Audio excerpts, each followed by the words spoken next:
Pendidikan bukan sekadar hafalan, tapi bagaimana kita memahami dunia dan tempat kita di dalamnya. Di channel ini, kita akan menggali pemikiran-pemikiran besar, menjelajahi filsafat pendidikan, dan membahas bagaimana ilmu dapat mengubah cara kita berpikir dan bertindak. Jika Anda ingin melihat pendidikan dari sudut pandang yang lebih dalam, lebih kritis, lebih bermakna, dan lebih relevan dengan tantangan zaman, maka Anda berada di tempat yang tepat. Mari berdiskusi, merenung, dan bersama-sama membangun wawasan yang lebih luas. Jangan lupa subscribe, nyalakan notifikasi, dan siapkan pikiran terbuka untuk perjalanan intelektual mendalam.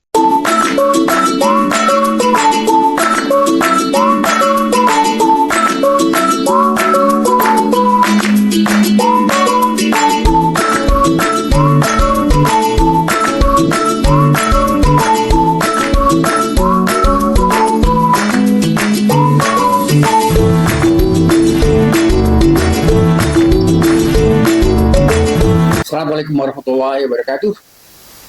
Selamat pagi dan saya senang kembali bertemu dengan teman-teman semua mahasiswa Politeknik, S1, mahasiswa S2 dan program doktor atau S3. Teman-teman sekalian, ini adalah kuliah kita yang keempat ya, podcast kuliah yang keempat ini. Ini sebenarnya satu tema yang juga sangat menarik ya. Dan teman-teman sekalian, seperti saya katakan semula bahwa kuliah ini bukan hanya untuk mahasiswa saja, tetapi kuliah yang sifatnya terbuka untuk umum.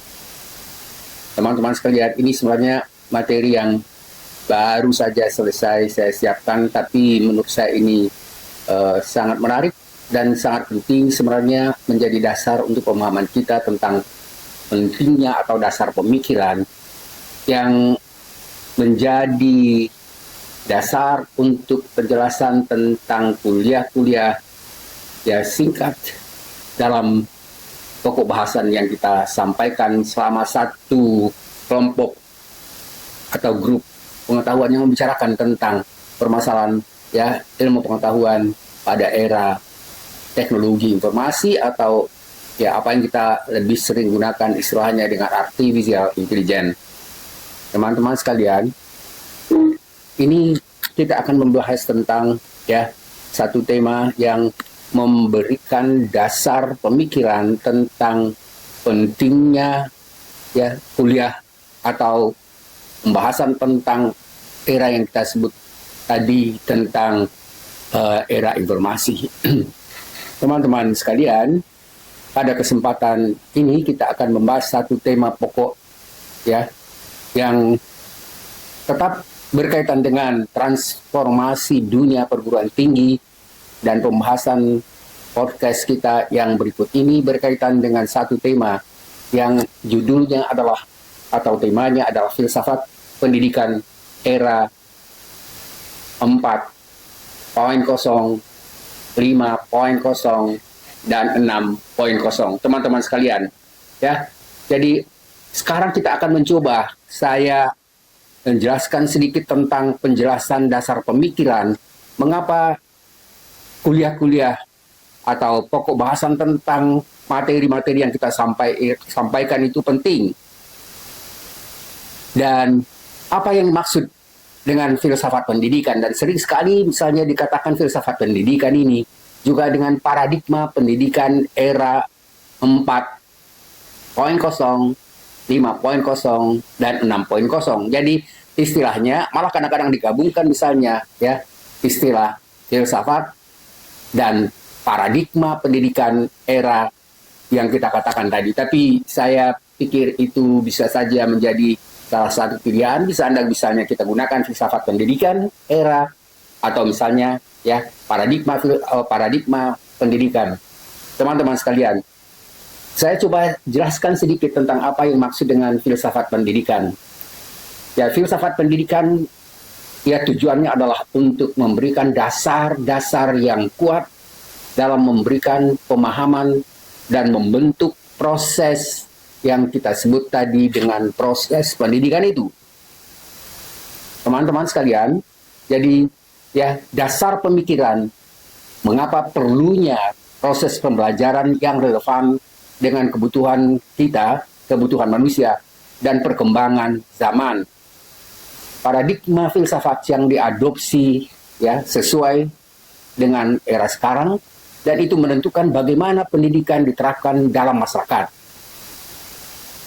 Teman-teman sekalian, jadi sebenarnya kita sekarang sudah mulai beralih dari paradigma atau filsafat pendidikan yang modern, ya, dan kemudian kita masuk pada era yang kita sebut tadi dengan era teknologi informasi, era 4.0, 5.0, 6.0. Dan 6.0 ini sudah kita jelaskan kemarin, ini masih sangat futuristik ya. Jadi ini adalah masalah-masalah yang masih menjadi upaya untuk bisa mengembangkan tentang era yang kita sebut tadi dengan era 6.0. Tapi Jepang sudah mengatakan bahwa sebenarnya mereka sudah memasuki era ini. Teman-teman sekalian, jadi pendekatan-pendekatan yang kita gunakan ya terhadap teknologi manusia dan apa tujuan pendidikan yang berkembang seiring dengan kemajuan peradaban itu. Teman-teman sekalian, berikut ini saya akan berikan sedikit penjelasan tentang bagian pertama tentang revolusi industri 4.0. Teman-teman sekalian, jadi konteks era 4.0 ini adalah era digitalisasi dan otomatisasi. Itu jelas. Nah, di mana pada era ini teknologi seperti kecerdasan buatan, ya, AI, Internet of Things, Big Data, itu sudah menjadi bagian penting di dalam proses pendidikan.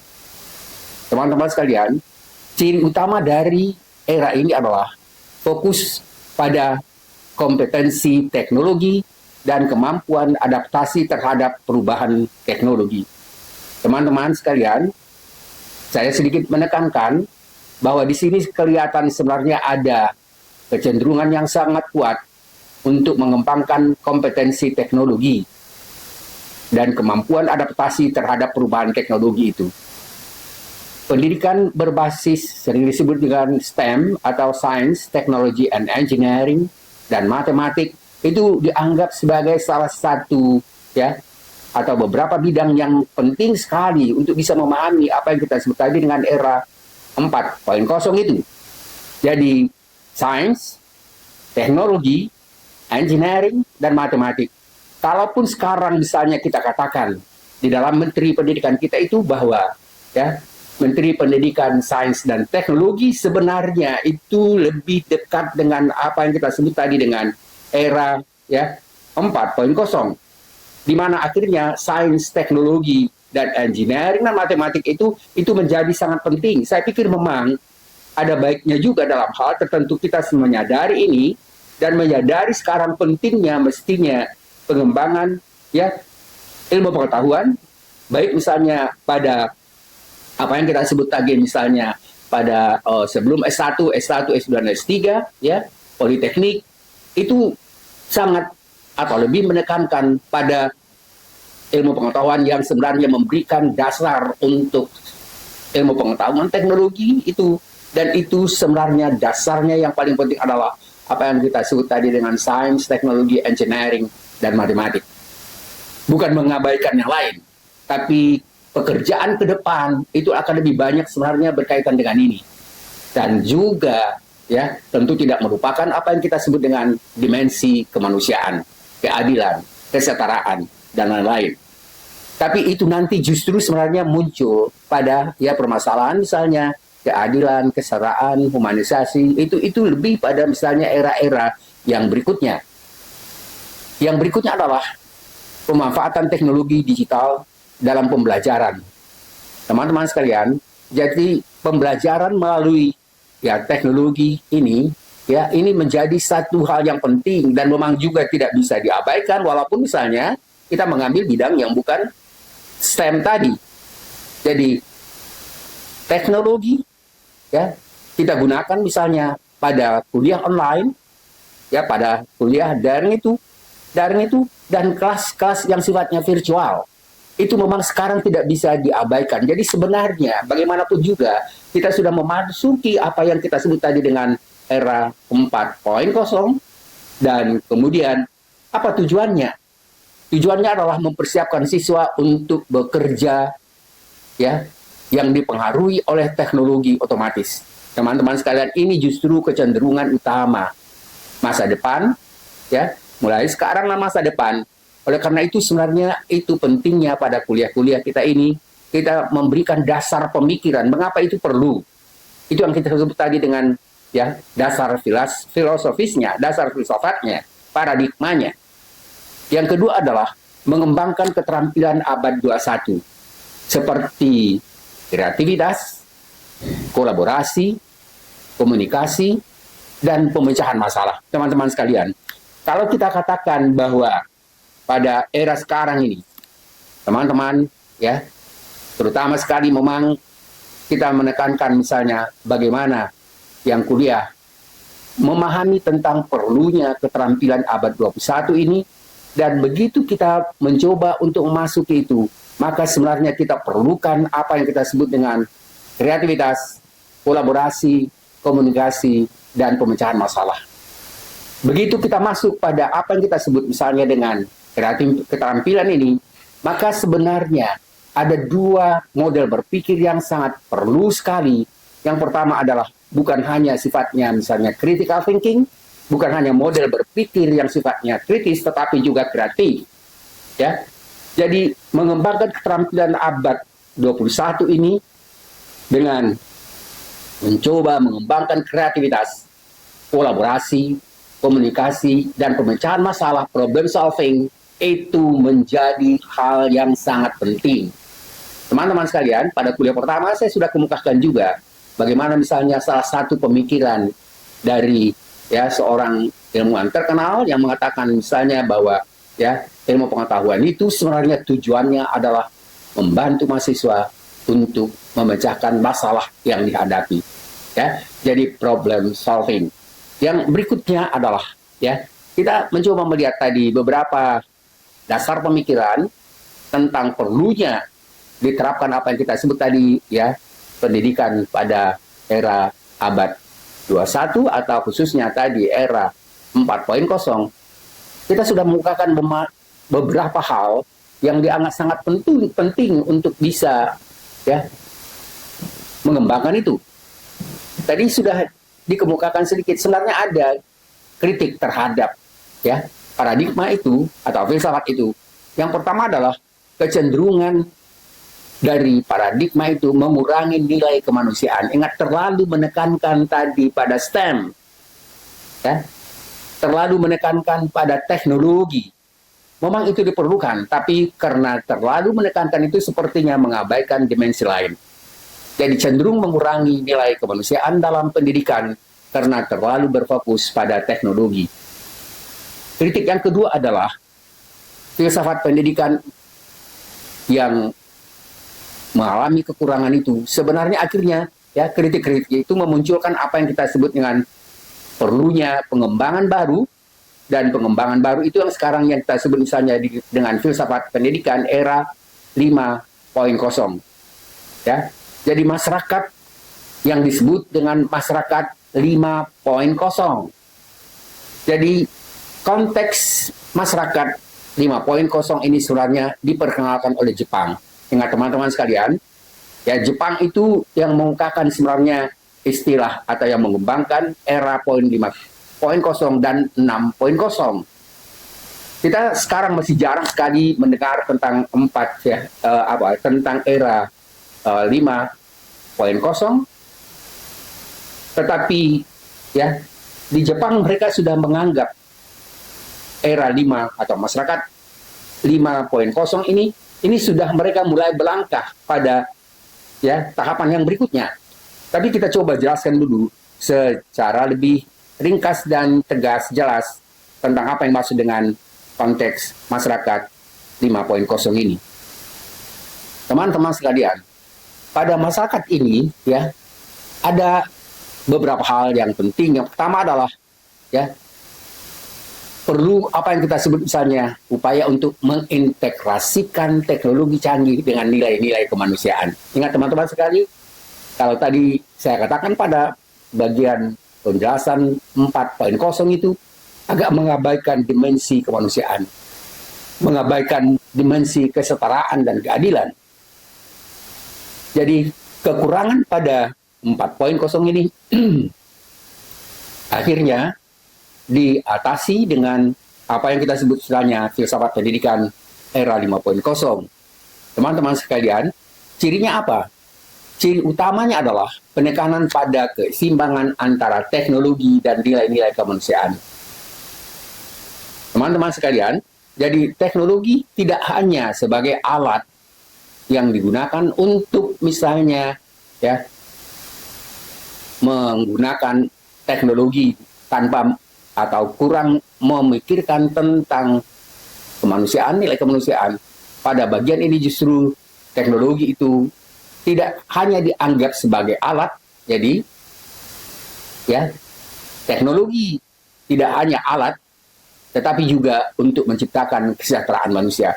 Jadi alat itu termasuk bagaimana upaya menciptakan kesejahteraan manusia dan ya keadilan. Yang berikutnya adalah fokusnya itu pada pembelajaran berbasis interdisipliner. Teman-teman sekalian, kuliah sebelumnya kita sudah katakan, begitu kita masuk pada apa yang kita sebut dengan ya era 4.0, 5.0, 6.0, pendekatan yang dominan bukan monodisipliner. Ya, bukan disipliner, tetapi apa yang kita sebut dengan postdisipliner. Yang dimaksud dengan postdisipliner itu adalah ya, kita mencoba untuk menyelesaikan masalah-masalah yang sifatnya kompleks, era jaringan, era saling ya keterkaitan antara satu bidang masalah dengan masalah lain, dan oleh karena itu sebenarnya kita memerlukan satu model ya pendekatan baru yang kita sebut tadi, misalnya pendekatan yang multidisipliner, cross-disipliner, interdisipliner, dan transdisipliner. Jadi pada pendekatan ini sebenarnya kita menggabungkan ilmu-ilmu pengetahuan itu. Teman-teman sekalian, saya tidak akan menjelaskan itu ya, perbedaan antara apa yang kita sebut tadi dengan multidisipliner, interdisipliner, dan transdisipliner, tetapi saya akan menjelaskan ini pada kuliah tertentu.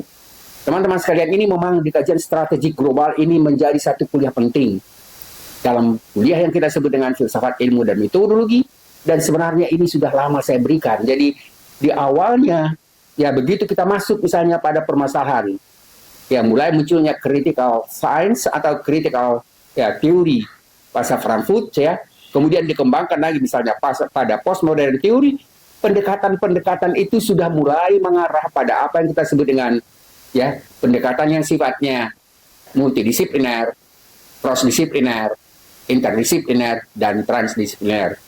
Jadi menggabungkan ilmu pengetahuan yang sifatnya teknologi dengan seni dan humaniora. Teman-teman sekalian, jadi kita lihat sebenarnya di sini ilmu pengetahuan itu sudah menjadi lebih utuh.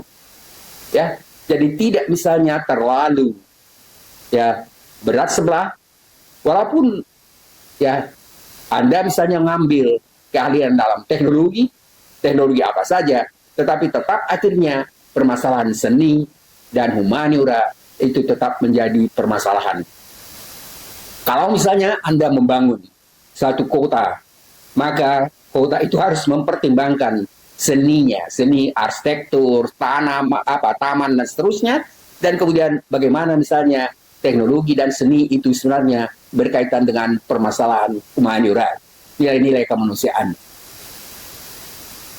Apa tujuan dari ya era pendidikan atau filsafat era 5.0 ini? Tujuannya adalah untuk membangun masyarakat yang inklusif, ingat teman-teman, yang setara, kemudian adil, berkelanjutan, dan berorientasi pada kesejahteraan manusia. Ini sebenarnya sejalan sekali dengan Undang-Undang Dasar 45. Ingat misalnya tentang bumi, air, ya, dan dipergunakan sepenuhnya untuk kesejahteraan masyarakat. Jadi bukan untuk kepentingan ya orang-orang kaya. konglomerasi. Teman-teman, apa yang terjadi sekarang ini misalnya yang ribut-ribut tentang pagar laut, penguasaan tanah yang luas itu, ini sebenarnya sekarang juga berkaitan dengan apa yang kita sebut dengan tujuan pada pendidikan era 5.0, karena pendidikan pun teman-teman yang sekarang misalnya belajar di universitas, kemudian setelah S1, S2, dan S3 itu selesai, tetap juga harus mulai perkuliahan kita harus menanamkan tentang apa yang disebut dengan membangun masyarakat yang inklusif, berkelanjutan, dan berorientasi pada kesejahteraan manusia. Itu menjadi hal yang penting. Yang berikutnya adalah mengembangkan karakter dan empati. Ini berkaitan dengan apa yang kita sebut tadi, misalnya ketika kita misalnya memiliki karakter jadi mahasiswa, harus tetap diupayakan untuk memiliki karakter dan empati terhadap orang lain.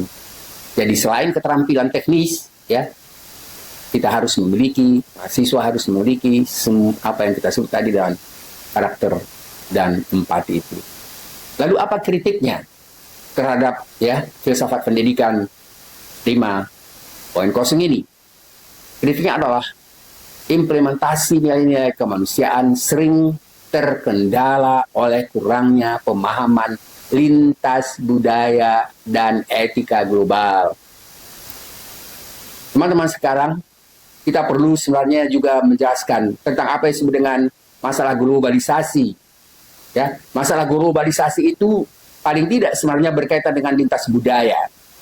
Jadi begitu kita bergaul, misalnya di Indonesia memang karena ada banyak sekali etnis, maka kita di situ sebenarnya sudah harus memahami tentang bagaimana misalnya pemahaman lintas budaya itu pentingnya, dan kemudian bagaimana etika global.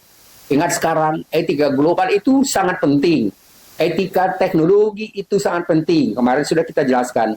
Dan etika global itu sebenarnya itu sangat berkembang ketika kita menjelaskan tentang apa yang disebut dengan globalisasi dan apa yang disebut dengan global citizenship, kewarganegaraan global. Teman-teman sekalian, saya selalu menekankan itu. Misalnya pentingnya sekarang kita memahami apa yang kita sebut misalnya dengan pemahaman lintas budaya dan etika global, dan karena itu yang tidak ada dimiliki bukan hanya di Indonesia, tapi itu yang lebih banyak menimbulkan perang terus. Dan kita lihat Amerika itu sering sekali menjelaskan tentang humanitas, tentang lintas budaya, tentang azazi, tentang keadilan, tapi mendukung berbagai macam tindakan-tindakan yang tidak sesuai dengan apa prinsip yang dikemukakan itu. Teman-teman sekalian, yang ketiga adalah apa yang disebut dengan filsafat pendidikan era 6.0. Teman-teman sekalian, saya sengaja memang tidak memberikan penjelasan yang luas di sini karena saya sendiri masih perlu masih perlu membaca.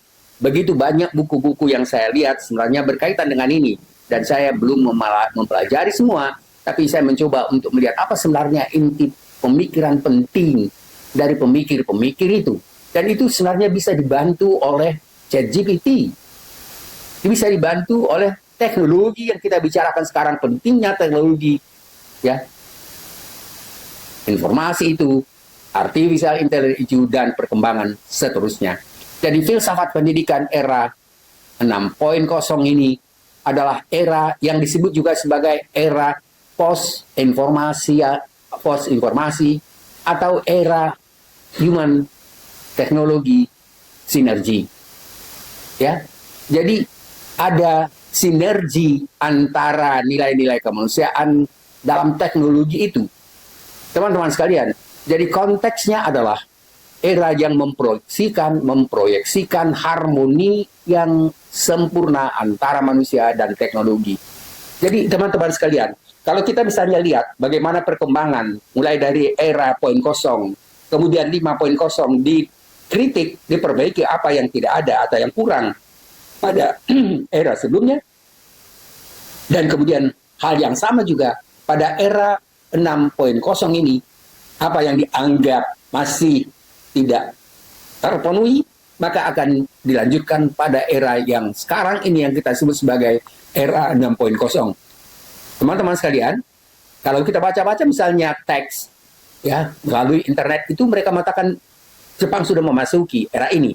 Kita tidak kaget karena memang ya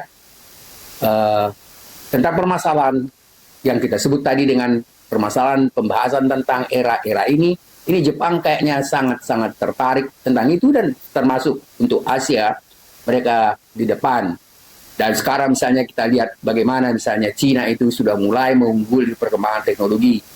Tapi kita tidak membicarakan itu, kita hanya membicarakan tentang apa yang disebut dengan era yang tadi disebut sebagai era 6.0, dan konteksnya di sini adalah bagaimana era itu memproyeksikan harmoni yang sempurna antara manusia dan teknologi, di mana pendidikan tidak hanya mendukung adaptasi, tetapi juga co-evolution manusia dan teknologi.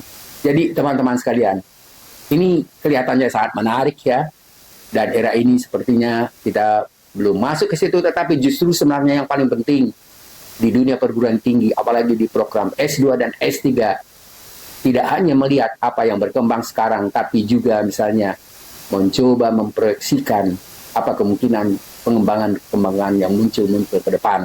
Dan kita bisa mempelajari itu, misalnya bagaimana yang berkembang sekarang di berbagai macam perguruan tinggi di dunia.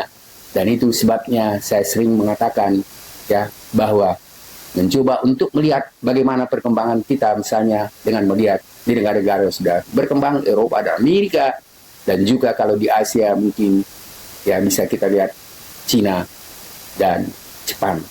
Korea juga sebenarnya termasuk ya, Korea termasuk negara maju. Teman-teman sekalian, berikutnya kita coba jelaskan ciri utama dari era 6.0 itu. Yang pertama adalah penekanannya pada sinergi manusia dan teknologi dengan menggunakan pendekatan etis dan berkelanjutan. Teman-teman sekalian, masalah berkelanjutan ini sekarang sangat penting. Berkelanjutan dalam hal misalnya bagaimana menjaga alam ini ya, supaya tidak terlalu mengancam kehidupan di bumi. Sekarang ya, kemarin kita singgung sedikit misalnya tentang bagaimana kebakaran yang begitu luas di Los Angeles itu selalu dikatakan penyebab pertama adalah ekologi. Ya, jadi berbulan-bulan tidak ada hujan. Kemudian ya, tumbuh-tumbuhan kering. Tumbuh-tumbuhan yang kering itu kalau misalnya dipercik api sedikit saja, dia akan ya membesar, dan api yang mulai membesar itu lebih mengakibatkan atau diikuti lagi oleh angin yang kencang, itu menyebabkan terjadinya kebakaran yang luar biasa. Teman-teman sekalian, jadi fokus pada pembelajaran berbasis kecerdasan buatan itu menjadi hal yang penting, dan di mana teknologi harus mampu kita pahami secara mendalam. Teman-teman sekalian, jadi fokus pada pembelajaran berbasis kecerdasan buatan yang sifatnya empatik ya. Jadi memahami berbagai masalah itu dengan baik, di mana teknologi mampu memahami dan mendukung kebutuhan individu dalam hal itu secara mendalam. Berikutnya adalah pendidikan berbasis personal learning yang menggunakan teknologi untuk memenuhi kebutuhan pembelajaran individu. Teman-teman sekalian, lalu apa tujuannya? Tujuannya adalah untuk membentuk manusia yang mampu memimpin teknologi dengan tetap mempertahankan nilai-nilai kemanusiaan. Kemudian juga mendorong pengembangan etika global. Ingat teman-teman sekalian, mulai dari kuliah kita pertama sudah dikatakan etika itu menjadi penting. Pada kuliah ketiga malah saya pertegas etika itu betapa penting, dan oleh Emmanuel Levinas dia mengatakan bahwa etika itu adalah ya prote filosofia, filsafat yang pertama, filsafat yang utama, ilmu pengetahuan yang pertama, ilmu pengetahuan yang utama. Dan itu sebenarnya tanpa dijelaskan pada bagian ini, itu jelas sekali karena permasalahan etika global dan tanggung jawab moral itu sekarang yang dianggap penting, yang menaungi, yang mendasari semua bidang-bidang ilmu pengetahuan itu. Jadi etika global ya itu sebenarnya penting untuk menjaga berbagai macam hal. Kalau misalnya para pemimpin kita, pejabat kita tahu tentang permasalahan etika dan moral, tanggung jawab itu dengan baik, ya, maka apa yang terjadi misalnya sekarang, misalnya dengan membuat tanggul-tanggul atau apa yang kita sebutnya misalnya yang terjadi di beberapa sekarang laut, ya, pantai-pantai di Indonesia ini tidak akan terjadi. Itu terjadi karena ketamakan. Ya, teman-teman sekalian, ini yang sebenarnya perlu sekali ketika kita jelaskan bahwa ilmu pengetahuan itu, pengembangan etik global dan tanggung jawab moral itu sekarang sangat penting. Karena kalau tidak, ya, itu permasalahan sebenarnya yang dibicarakan ketika perang. Ya, kalau Anda ancam, kalau lakukan ini saya akan buat bom, ya, akan meledakkan bom nuklir. Itu kan sebenarnya permasalahan yang berkaitan dengan tidak menghargai tentang kehidupan dan alam. Dan itu adalah suatu etika yang memang melanggar apa yang disebut dengan etika global. Teman-teman sekalian, jadi kuliah-kuliah kita ini sebenarnya ada kuliah yang sangat mendasar menurut saya dan perlu sekali, ya. Kita tidak bisa meninggalkan dasar pemikiran, filosofi, dari apa yang kita sebut tadi dengan era teknologi, baik misalnya era teknologi poin 4.0, 5.0 dan 6.0 itu dan seterusnya nanti. Jadi kritiknya jelas sekali bahwa potensi dominasi teknologi yang dapat mengaburkan nilai-nilai tradisional itu tidak boleh dibiarkan, tidak boleh berkembang, ya. Dan itu akan terjadi jika tidak dikendalikan oleh kebijaksanaan. Kebijaksanaan itu harus memahami atau didasari oleh etika dan moral. Itu pentingnya apa yang kita sebut tadi. Dengan perlunya sekarang, pada era kemajuan teknologi informasi yang luar biasa itu, maka perlu juga kerjasama secara global untuk menjaga, ya, inklusivitas tentang kesejahteraan itu dengan adanya penggunaan etika dan moral itu secara mendalam. Kesimpulannya apa?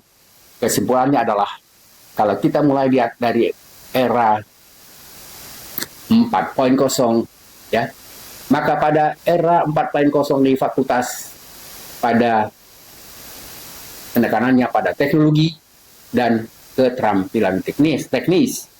Sementara pada era 5.0 menyeimbangkan teknologi dengan nilai-nilai kemanusiaan, dan pada era 6.0 mengintegrasikan teknologi dan kemanusiaan secara harmonis dengan pendekatan yang lebih etis dan personal. Maksudnya personal itu bukan berarti bahwa etika itu, ya, penerapannya aplikasinya personal, bukan. Tetapi nilai-nilai dan pendekatan yang sifatnya etis dan moral itu sudah menjadi sikap pribadi. Jadi sikap pribadi yang memang akhirnya, ya, tidak melakukan hal-hal yang dianggap tidak baik, yang tidak menyelamatkan tentang keselamatan alam dan lingkungan. Jadi teman-teman sekalian, ini hal yang penting saya pikir terutama sekali misalnya, ya, bagi teman-teman yang belajar pada teknologi itu, ya, juga harus tetap membahas tentang pentingnya etika dan moral itu. Teman-teman sekalian, jadi masing-masing era yang kita jelaskan di atas tadi menekankan aspek yang berbeda sesuai dengan kebutuhan zaman. Tetapi semuanya mengarah pada tujuan akhir, dan tujuan akhirnya adalah menciptakan masyarakat yang lebih baik dan berkelanjutan. Teman-teman sekalian, itu makanya sekarang dikatakan misalnya pendidikan itu adalah pendidikan yang berkelanjutan atau pendidikan seumur hidup. Kemarin sudah kita bicarakan juga, kalau dosen-dosen, kalau guru-guru itu tidak mengikuti perkembangan, ya, maka dia akan tidak dihargai oleh mahasiswa. Kalau dia tidak mengikuti misalnya perkembangan, maka lebih baik misalnya, ya, paling tidak pada bidangnya itu, ya, dia tidak ikuti perkembangannya. Lebih baik sebenarnya dengan sadar mengundurkan diri saja dan digantikan oleh orang lain. Teman-teman sekalian, saya sering itu juga merasa begitu ya, kalau misalnya di tempat kerja saja kita merasa tidak nyaman, tidak bisa kompak, dan kemudian dosen-dosen itu jalan sendiri-sendiri, tidak memiliki dan menyadari pentingnya visi dan misi setiap fakultas, saya sering merasa kecewa sekali. Apalagi misalnya ketika mahasiswa ada yang misalnya mengusulkan tentang tesis dan disertasinya tentang ini, dan kemudian misalnya mereka mengambil tentang permasalahan yang kita bicarakan sekarang ini, ya, tentang teknologi informasi segala macam yang berkaitan dengan era ini. Lalu tiba-tiba misalnya ya ada dosen yang mengatakan, apalagi misalnya dia ketua program mengatakan tidak ada dosen yang bisa membimbing pasal itu di dalam program ini. Itu kan mengecewakan sekali. Jadi teman-teman sekalian, kita harus sadar bahwa dunia bergerak cepat dan kita tidak bisa tinggal diam dan berupaya sekuat mungkin untuk bisa memahami itu. Teman-teman sekalian, saya sama sekali tidak pernah belajar tentang teknologi, tetapi begitu saya misalnya diminta untuk memberikan kuliah di beberapa program yang berkaitan dengan permasalahan teknologi, atau juga pada ilmu sosial sekarang yang harus memahami perkembangan teknologi, maka itu memaksa untuk bisa mencoba sekuat tenaga untuk memahaminya.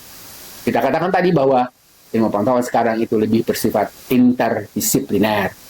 Orang-orang yang dari sosial, humaniora harus memahami tentang perkembangan teknologi itu.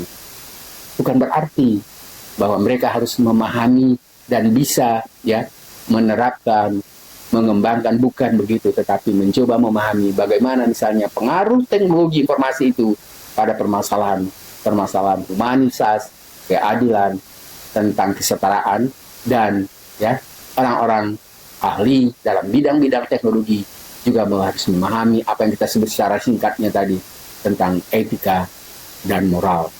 Teman-teman sekalian, saya pikir ini adalah kuliah ringkas yang sangat penting, tetapi kita akan bisa lanjutkan sebenarnya pada kuliah-kuliah berikutnya, karena kita tetap akan melanjutkan kuliah-kuliah kita yang berkaitan dengan apa yang kita sebut dengan tadi, dengan era 4.5.0, dan saya hanya akan coba sedikit lagi untuk memberikan penjelasan tentang 4.0, 5.0, dan 6.0 itu. Teman-teman sekalian, jadi filsafat pendidikan yang kita sebut tadi, ya, filsafat pendidikan era 4.0 merupakan pendekatan pendidikan yang berakar pada perubahan teknologi dan ekonomi yang menjadi ya atau yang terjadi dalam revolusi industri 4.0, yang fokus utamanya adalah mempersiapkan individu agar mampu beradaptasi dan bersaing dalam dunia yang sangat dipengaruhi oleh otomatisasi berdasarkan ya kecerdasan buatan, artificial intelligence, Internet of Things, dan big data. Terutama sekali misalnya pendidikan yang berbasis teknologi memanfaatkan ya belajar melalui e-learning, platform digital, dan perangkat pintar dalam proses belajar mengajar.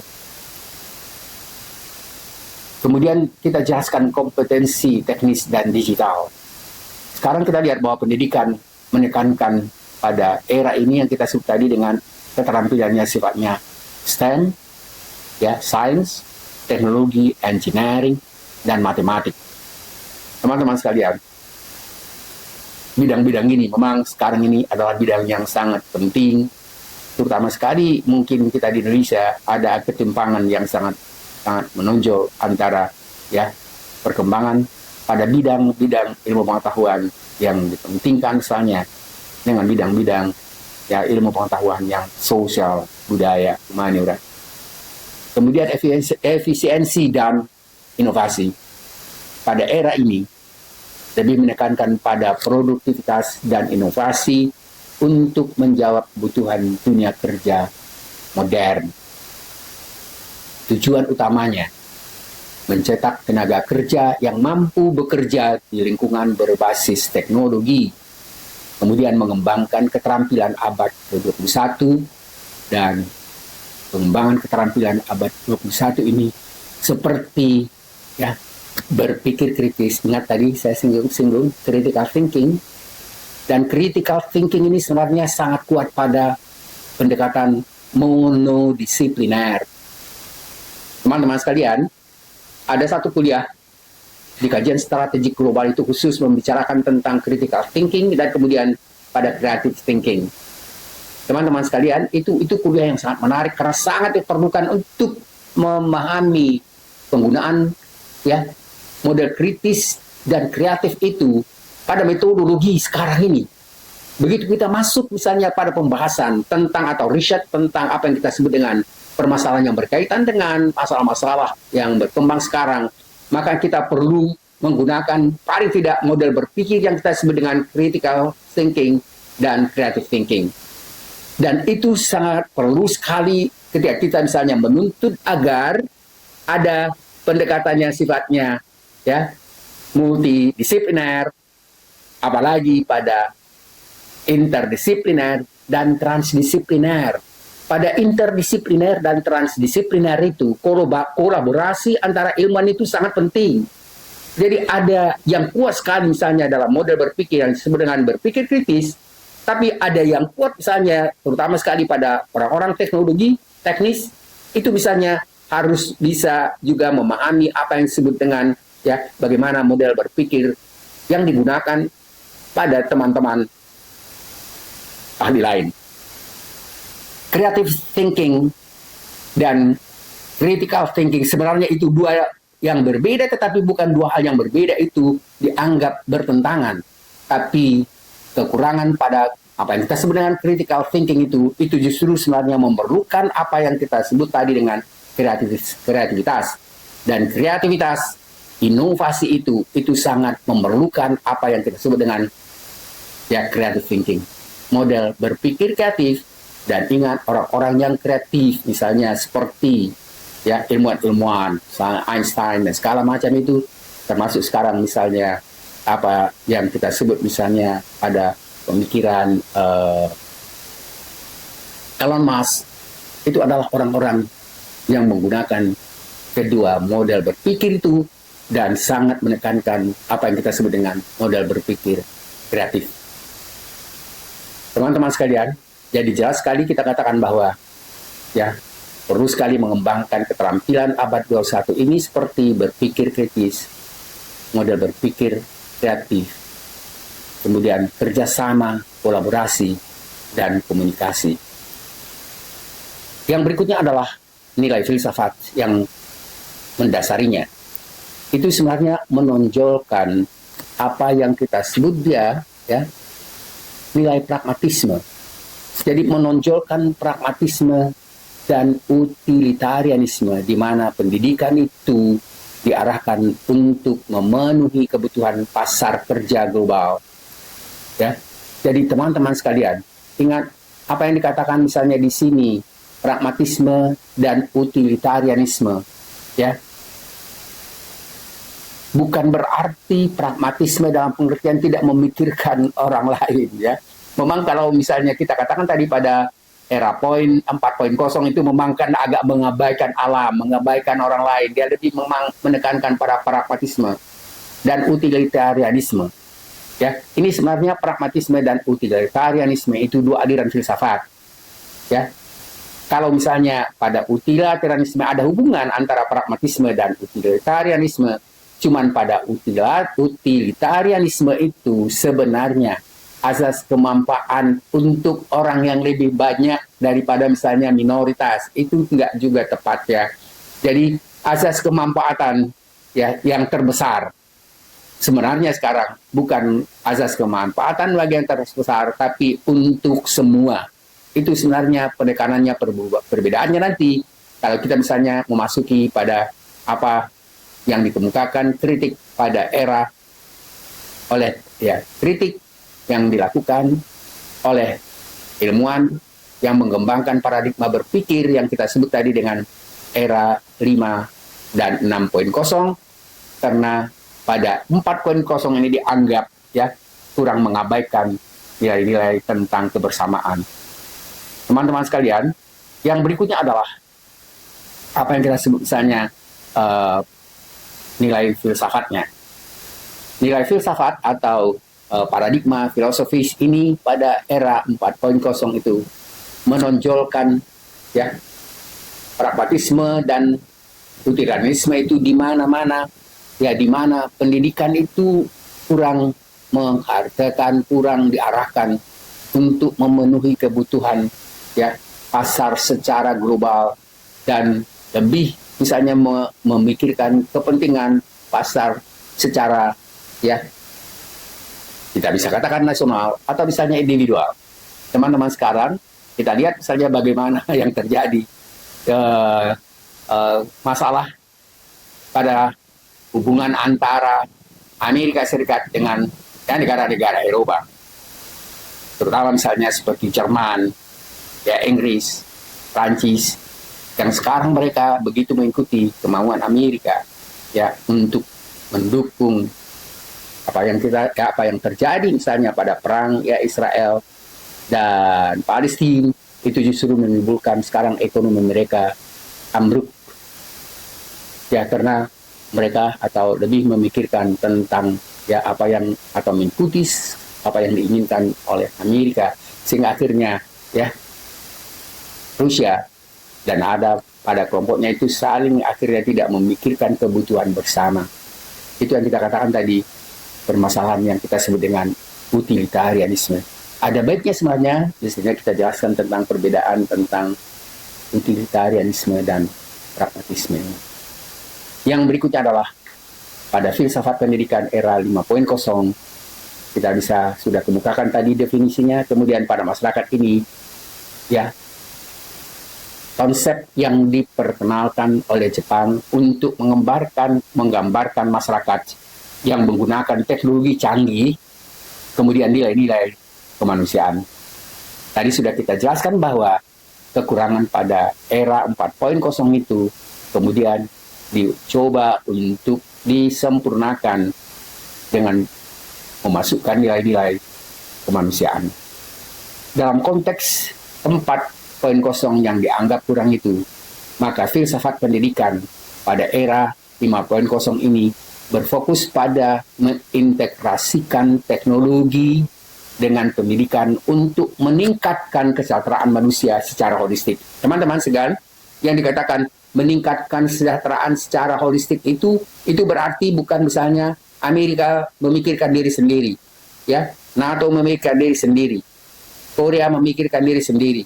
Holistik ini adalah satu pandangan yang sangat penting sekarang yang sebenarnya dikembangkan karena kita sekarang kan berada pada satu dunia, dan satu dunia itu digambarkan sebagai satu desa, dan satu desa itu adalah berarti pada satu desa itu mestinya keamanan, kesejahteraan alam, kesejahteraan manusia itu harus dipikirkan dan diatasi secara bersama. Yang berikutnya adalah ciri utamanya adalah ya dia human centered technology. Jadi teknologi yang berpusat pada humanitas, pada manusia. Jadi teknologi digunakan untuk mendukung kemanusiaan, bukan menggantikan manusia. Teman-teman sekalian, sekarang kan sering sekali dikatakan begitu muncul misalnya ChatGPT, terutama sekali misalnya Lily J, setelah muncul Lily J dan muncul masalah lain, muncul misalnya pernyataan dari Elon Musk yang mengatakan bahwa teknologi artificial intelligence itu bisa lebih berbahaya daripada nuklir, dan orang sekarang mulai memikirkan dampak dari teknologi itu. Itu terjadi kalau misalnya teknologi itu digunakan untuk ya bukan mendukung kepentingan manusia, tapi mendukung kepentingan kelompok atau negara atau pribadi. Nah, sekarang misalnya yang dimaksud dengan human-centered technology itu adalah teknologi digunakan untuk mendukung kemanusiaan, bukan menggantikan manusia.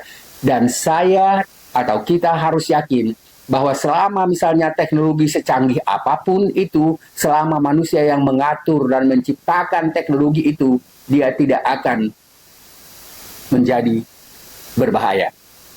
Jika semua negara yang menggapai teknologi informasi itu ya menggunakan apa yang kita tadi prinsip etika dan moral, dan menjadikan moral itu sebagai prote filosofia, ilmu yang mendasarinya, maka mudah-mudahan teknologi yang diciptakan itu tidak menghancurkan manusia. Karena itu bisa terjadi seperti bagaimana misalnya bom nuklir menghancurkan, atau bom atom menghancurkan misalnya Nagasaki pada Perang Dunia Kedua. Yang berikutnya, dia bersifat inklusivitas, jadi pendidikan yang mendorong pemerataan akses teknologi bagi semua kalangan. Jadi sekarang kita masih melihat kan ada kesenjangan yang tinggi antara negara-negara maju dengan negara-negara miskin dan berkembang. Yang berikutnya adalah, ini sudah kita singgung tadi, karena ini adalah sebenarnya model simpulan dari apa yang kita jelaskan sebelumnya, pentingnya interdisipliner. Mengapa penting? Karena menggabungkan ilmu pengetahuan, teknologi, seni, dan nilai-nilai kemanusiaan. Jadi harus ada jembatan yang menghubungkan antara ilmuwan atau antara bidang-bidang ilmu yang kita sebut sebagai sosial humaniora dengan teknologi. Dan yang menghubungkan itu terutama sekali adalah pemahaman tentang nilai-nilai kemanusiaan, tentang prinsip yang kita kemukakan tadi pada perbedaan antara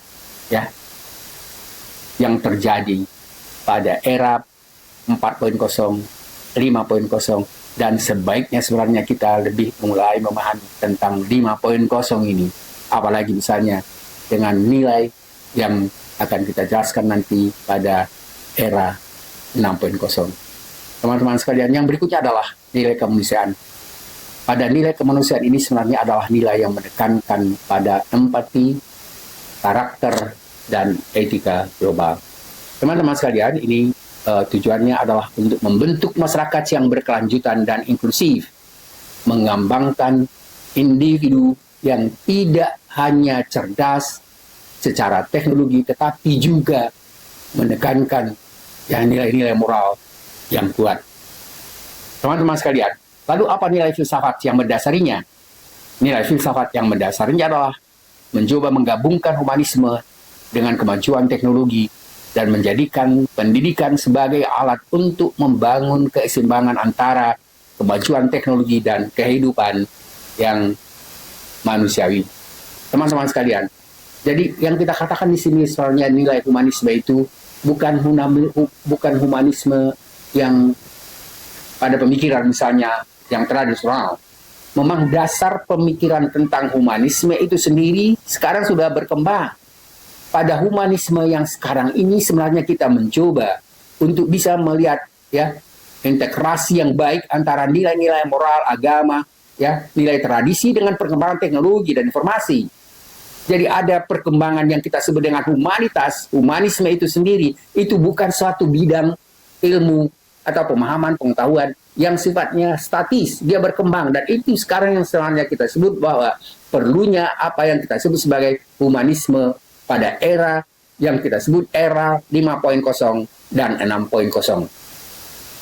Teman-teman sekalian, jadi membangun adanya keseimbangan antara kemajuan teknologi dan kehidupan manusia. Teman-teman sekalian, pada bagian berikutnya kita akan mencoba menjelaskan tentang filsafat pendidikan era 6.0 itu. Ini merupakan kesimpulan dari apa yang kita jelaskan pada era 6.0 dan era 6.0 itu tadi saya sebut sebagai human tech synergy. Teman-teman sekalian, pada era ini visinya adalah bagaimana masa depan manusia itu dapat disinergikan antara teknologi dan nilai-nilai keharmonisan yang lebih mendalam.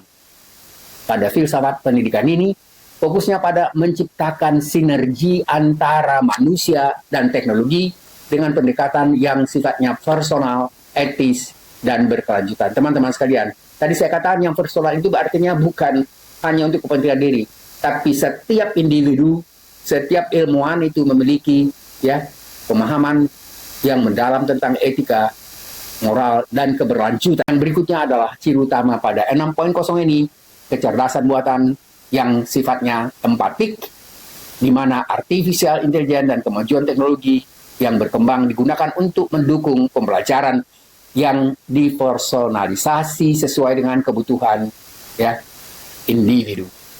Kemudian pembelajaran yang seumur hidup.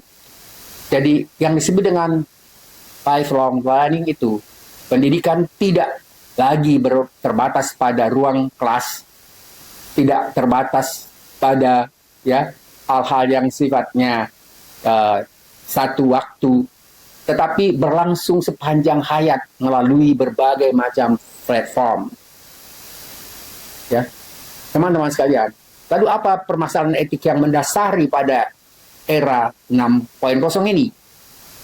Etikanya adalah etika yang sifatnya berkelanjutan. Jadi filsafat etik yang berkelanjutan itu mengajarkan tanggung jawab moral dalam menggunakan teknologi individu ya untuk kebaikan bersama. Teman-teman sekalian, dan berikutnya kita coba jelaskan tentang keseimbangan antara teknologi ya dan humanisme. Jadi pada era yang kita sebut tadi dengan era 6.0 harus terjadi keseimbangan antara teknologi dan humanisme. Jadi pendidikan tidak hanya fokus pada teknologi, tetapi juga bagaimana pengembangan karakter, pengembangan kreativitas, dan kepemimpinan yang baik itu diajarkan dan diterapkan. Tujuannya adalah membentuk individu yang mampu hidup berdampingan secara harmonis dengan teknologi dan bisa hidup secara harmonis antara sesama secara global. Kemudian yang berikutnya adalah ya bagaimana menanamkan kesadaran etis terhadap dampak teknologi pada masyarakat dan lingkungan. Teman-teman sekalian, yang berikutnya kita bicarakan secara ringkas tentang nilai filsafat yang ada pada era 6.0 ini. Ini adalah ya berbasis pada etika global, kemudian pada keberlanjutan dan koevolusi yang sifatnya manusiawi atau kesetaraan, artinya pemahaman yang baik antara manusia, keterkaitan yang baik antara manusia dan teknologi. Teman-teman sekalian, kesimpulan utama pada era ini adalah ya kita bisa melihat ada perbedaan antara pendidikan yang diarahkan pada era 4.0 dan 5.0 yang juga 6.0. Teman-teman sekalian, ini adalah suatu masalah yang menurut saya sangat baik kita pahami dan kita kembangkan di semua pendidikan. Terutama sekali yang kita bahas sekarang adalah pendidikan mulai misalnya dari politeknik, S1, S2, dan S3. Teman-teman sekalian, ini adalah kuliah yang masih kita lanjutkan nanti pada bagian berikutnya tentang permasalahan filsafat-filsafat yang berkaitan misalnya dengan pendidikan. Saya mencoba untuk menjelaskan sebenarnya secara ringkas tentang berbagai macam ya buku yang dikemukakan oleh ilmuwan tentang perlunya apa yang kita sebut tadi, perkembangan pemahaman filsafat mulai dari era 4.0, 5.0, dan 6.0. Teman-teman sekalian, apa yang kita berikan pada kuliah-kuliah yang sifatnya umum ya mungkin memang sangat ringkas, terbatas, tetapi saya tetap mengharapkan bahwa itu akan bermanfaat bagi kita semua. Bukan hanya misalnya bagi terutama sekali teman-teman dosen yang mengajar di universitas, tetapi juga bisa dipahami dan bermanfaat untuk seluruh masyarakat Indonesia. Ini adalah satu, saya harapkan, sumbangan pemikiran yang bisa saya lakukan di saat-saat saya setelah pensiun. Teman-teman sekalian, saya mengharapkan saya tetap bisa melanjutkan apa yang saya sudah lakukan sekitar atau hampir mungkin lebih 30 tahun. Selama masih bisa saya lakukan, saya selalu ingin memberikan apa yang saya bisa lakukan untuk kebaikan kita bersama. Terima kasih atas perhatian teman-teman semua. Mudah-mudahan ada manfaatnya, dan saya akhiri dan mengucapkan Assalamualaikum warahmatullahi wabarakatuh. Terima kasih telah menonton video ini sampai selesai. Dan jangan lupa pastikan Anda telah like, komen, dan subscribe channel ini karena dukungan Anda adalah semangat kami.